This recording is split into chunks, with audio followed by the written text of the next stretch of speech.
welcome back to Within Reason. Bob Kerrigan is away. I'm Bill Rankin, and with me is Dr. Elebash, who's been sharing some of what he knows about finances of the city of Pensacola. We recently talked about the community Maritime Park, which, despite the great success of our baseball team, I'm a big Wahoos fan, as are many people in Pensacola, it's a big drain on the city. Did we quantify it? I mean, well, how much money in rough terms does the city get? We've kind of circled back to this because it's so important. Does the baseball team pays a lease fee to the city, to the park? The baseball team is a tenant of the park. That's right. And the city owns the park. Yeah. And how did these negotiations come about? I mean, well, the arrival of the Maritime Park has a troubled past. Mm-hmm. And one of the troubling aspects of it is this, that in 2011, when we first started the new mayor system, the city had not started the ballpark, nor did they have a lease with the baseball team. They had a lease for a smaller park, which had been abandoned, and for a larger park to accommodate the AA team. Mm-hmm. The city started construction on the ballpark before they had a lease. That immediately gave the team owners the upper hand. Well, of course. They immediately had the upper hand. Who is going to be a tenant for this park? How foolish would everybody look if they built this really nice park and they didn't have a team to put it in? They're going to play little league games in there? And I believe the tenant has had the upper hand in negotiation for the city ever since. Yeah. Yeah. Do you know how much it costs just to run the park? No, it's a lot. I've guessed that the whole Maritime Park is going to cost the city $4 or $5 billion a year. That's debt service and everything else. Directly, they're going to pay bond payments of about $3 million a year for the next 25, 30 years. They've promised the ECUA to pay up to $19 million to revitalize re-intermediation. What do you call it? To clean up an environmental thing over the old sewer plant. Yeah. So that comes up to about $70 million. The city is going to have to support the Maritime Park directly and indirectly. Originally, this proposal was that commercial developers are going to support it. Well, the commercial development has not come to pass. A part of it may come to pass. But the city, for example, I noticed just in the mayor's budget for the next year that the Parks and Recreation Department has created new positions to manage and operate the ballpark. So the city is going to be directly and indirectly paying. Not the ballpark, the whole park. The city is going to be indirectly and directly paying to pay off the debt and maintain the Maritime Park. I estimate $4 or $5 million a year. That's really a lot for the city of Pensacola. And the only lease income they've got now is from the baseball team. Right. And that lease income, it's a variable thing, but it's probably not more than $500,000 and probably less than $400,000. So you see, the rest of that, the city is making up. Well, just paying Gulf Power, I've heard some figures in the hundreds of thousands of dollars. I don't know. To keep the lights on down there. I don't know. That's amazing. I don't know who's paying for what down there. Okay, well, we'll try to find out some more about that. Yeah. But at best, the city's going to have to come up with a lot of money. That's right. And as the result is, the city has no new money for other projects. For example, a project that the city wants and needs is what they call a roundabout at the corner of Alkanese and East Garden Street, so that people can have a more attractive entry into Seville, and to protect St. Michael's Cemetery from drivers the people at 1 who o'clock keep in the morning running into the fence. That's right. Yeah. Badly, but they don't have the money for it. And that's going to have to be on the city, not the DOT. That's right. That's be a city project. Yeah. That's right. And there are other projects. One that's controversial is a roundabout, as they call them, at 9th Avenue and Bayfront Parkway. Yeah. Yeah. And that's some more controversy. That's right. And when you throw Government Street reopening into that, it really becomes controversial. Yeah, that's right. Yeah. But as I understand it, there have been plans for a long time to open up the very east end of Government Street and connect it to 9th Avenue and Bayfront. And now there's some people who live down there, of course, don't want that. And 30 years ago, when they closed it, there were people that lived down there that wanted it open. Yeah, yeah. Yeah, you think it's something that could really make a difference? There's a lot of things that need to be done down there to make, as I said before, downtown Pensacola is the financial and legal center for the two-county area. Yeah. And it is attracting people now. Yeah. It's attracting people now, but it could attract a lot more if they could do the kind of projects that the urban planners have suggested to them. And as I've heard it expressed, it isn't that the city's just going to run out of money to fund the pensions. The city's going to run out of money to pay the police and we won't have police. It's that the city won't have the money to do these other things that we want for the city to prosper. And as I said in the first segment of the program, the only thing I see that can be a godsend for the city if they could join up with the University of West Florida and get the BP Restore funds, get a sizable portion to redo the historic district in Pensacola. Well, we need. I agree with you. There's a lot of great things about this city, a lot of good things about living here, but there's some problems ahead for sure. One thing that the leaders of this city don't seem to understand is we have a lot of poverty. Oh, and you say Pensacola's just great. Pensacola's going forward. In the 10 years between the two censuses, 2000 and 2010, Escambia County grew by 1%. Yeah, and the city lost population. The city lost population. And they said, well, but Gulf Breeze and Santa Rosa County grew. They did not grow enough to offset what was going on over here. Yeah. And I think I gave you a copy of a study I did on measures of poverty. And I ranked the 25 largest counties in Florida on some poverty measurements, and we are, around 20 or 23 or 24. Yeah, we are a poor county. We are behind most all of the other urban counties in Florida. Yeah. Why? Well, we didn't change. We resisted change. We didn't take advantage of the waterfront we had down there. Resistance has changed, like Government Street right now. So that, so that you think a resurgence of downtown will help. People didn't want to change the west side of town and the rest of the county because of jobs. We stagnated and we fell behind. Some people don't believe this. Well, I talked to a man who's a politician who had walked door to door in the last year. So I don't know, hundreds and hundreds of and he said he found out two things. He found out, one, that the people realize we're poor. Yeah. And the other is, a lot of them don't like the ballpark. Oh, really? Yeah. Really? And that's anecdotal information. Yeah. That's not scientific that is surprising. Data, but it's interesting that someone who took the trouble to walk door to door as part of a political campaign. And found out that people don't like the ballpark. That's what he said. Huh.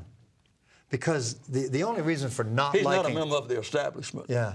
It seems to me the only reason for not liking the ballpark, unless you just think, well, I can't afford it and therefore I don't like it, is the things we're talking about, the finances. Because otherwise it's an attraction. And only upper-income people can afford to regularly go to the ball games.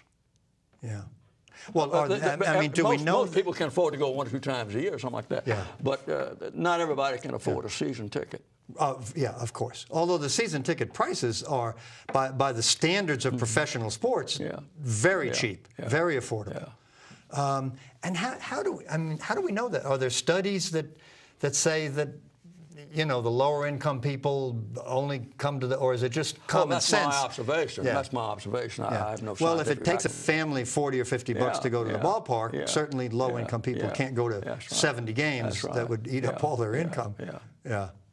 No, that's my personal conclusion is that on a regular basis only the better off people can go. Well, it makes sense. I mean, the tickets aren't that expensive, but if you do what I do, which is buy a beer and a hot dog, that's $10, and if you've got your kids with you, that's more. Yeah.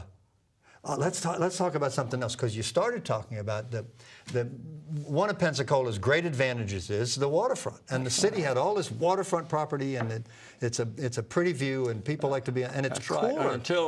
Until Plaza de Luna opened, there was virtually no access to the waterfront unless you wanted to take your chances and cross Bayfront Parkway and get on that sidewalk on the other side. But a lot of Pensacola's waterfront is taken up by the port, and that's been contentious for a long time. I mean, do you know the history of the port?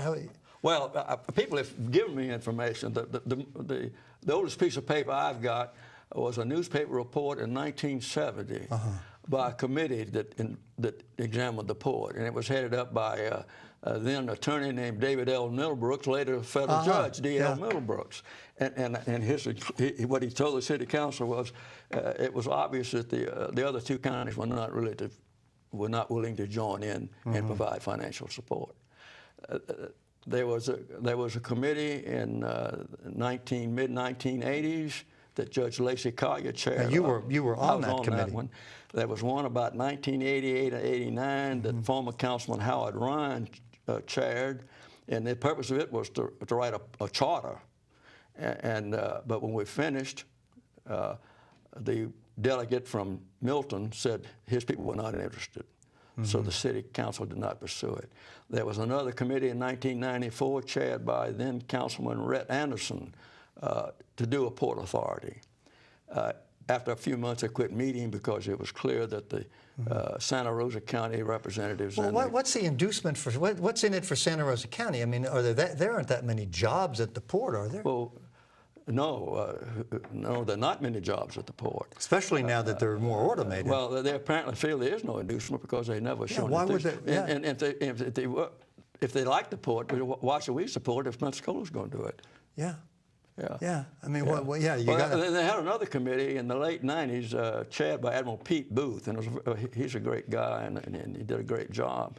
And they finished recommending a port authority, and they were never able to get either the Santa Rosa County Commission or the Escambia County Commission to even put it on the agenda.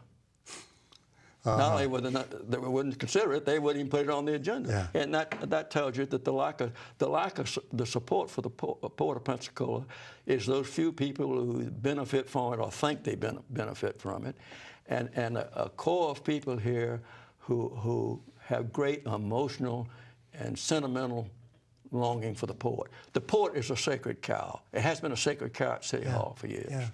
And is it subsidized every year? I know it's subsidized. Well, normally the port gets enough revenues to pay the operating costs. But the big cost of ports is capital outlay. And they cannot do the money for capital outlay. They get help from the city or from the state on capital outlay. Now, I just looked at some tables before I came down here this afternoon. And in the last 25 years, the city has transferred over $20 million from city accounts to the port in the last 25 years. Now, the port supporter will tell you that in years past, the port contributed to the general fund of the city. I've not been able to find any evidence that the Port of Pensacola never made any contribution. I know two friends who were on the last city-appointed Port Authority in the 1960s, and they both said the same thing. We told the city to take it back because we couldn't make any money. So it's never made money. That's all fantasy. Well, other than the amount, now I guess there are some jobs for people who unload ships. I haven't made a check lately, but I would guess right now that if you count the people who work, you say unload ships. Yeah. What ships? Yeah. Well, I know. Well, doesn't the cement operation bring in? I doubt that there are more than 30 or 40 full-time equivalent workers at the port. And it's 50 acres, and they have revenues of $2 million. Within a couple hundred yards of the port, there are many professional firms that sit on an acre worth of land and have revenues greatly in excess of $2 million. Yeah. Right next to the port, there's a building with two restaurants in it and some offices, and they have at least 100, maybe more, full-time equivalent jobs sitting on 3 or 4 acres, and the port's on 50 acres with maybe 40. Yeah. So it's kind of lost opportunity, isn't it? Yes, it is. Yeah. Yeah, but what's to be done? Now, I don't know if this has changed, but not too many years ago, we had this cement plant with a 25-year lease, wasn't it? Well, we've run through it's about 22 years, 20 years, I think it was. We've run through about half of it. Oh, okay. It expires, I think, in 2022. Yes. Yes. Well, does that mean we can't do anything until 2022? I guess we could buy them out of the lease. Buy them out. I understand they're not doing much business. Yeah. So maybe they would agree. But there's some property down there that could be leased out now. About 6 years ago, there was a developer who wanted to develop the west side of the port. Have you ever heard this story? Mr. Russenberger, wasn't it? No. It wasn't? No, it was Jim Connolly. Oh, okay. And he wanted to develop the west side of the port. And he even hired out-of-town urban architects to come here and help him. And they came down. And after they'd been here a couple of days, he canceled the whole thing because the city didn't want him to develop the port. They had bogus reasons. One of the reasons was they were saving a warehouse for cruise ships. Oh, my God. Another was... There was some effort. Wasn't there some kind of a cruise ship or a gambling ship that was in here for a while? Oh, years ago, I think. Yeah. Well, I'm not sure. Was it gambling? I don't know. There was something I remember reading about a few years ago about... We've had a couple of these intercoastal cruise ships come here, but not in recent years. So we're not going to get cruise business and...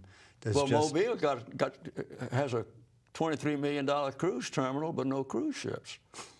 Wow, okay. So what goes on down there? I mean, not much. Yeah, and I know they're housing that enormous cable-laying ship. The asphalt place and the gravel, what they call gravel these days, and the cement are automated operations. Yeah, there's only a handful of people. Yeah, they're done by there's a company down there that's involved with the shipment of frozen chicken overseas. And that business is, I think, probably at a standstill. There's not much there, but that's intermittent and temporary work.